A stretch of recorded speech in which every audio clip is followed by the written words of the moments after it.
Hi everyone, welcome back to the channel.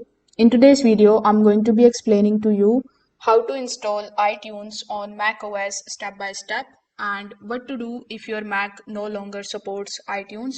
So without further delay, let's get straight into it.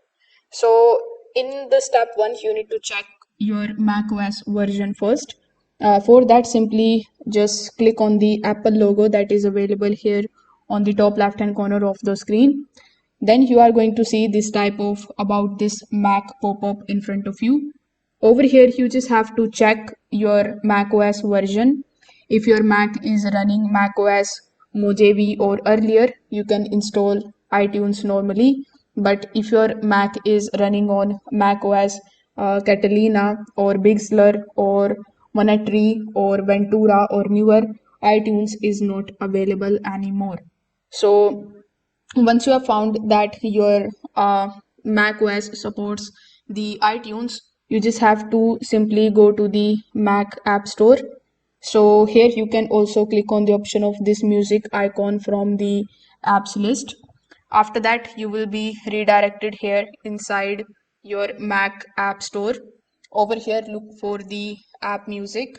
It will also going to show you the pop-up of try the iTunes in front of you. So if you see this particular option, simply click on the option of try it for free. After that, when you go to the account option, you just have to look for the option of authorize this computer. Then simply just click on the option of authorize. Now here in the left hand side, you will see the songs that are available. So when you click on it and when you go to the iTunes store, you are going to see all of the songs which are available here. Basically from the Mac App Store, you just have to download the iTunes and basically install it in your device. Now, what if iTunes is not available in your Mac OS?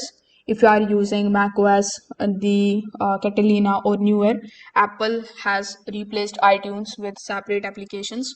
So, here is what you can use instead: the Apple Music app for music.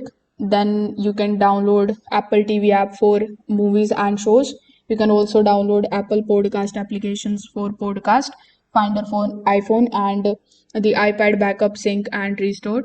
So even though iTunes is gone, all its features still exist across these applications. So if this video helped you out, make sure that you like this video and subscribe to the channel. Thanks for watching.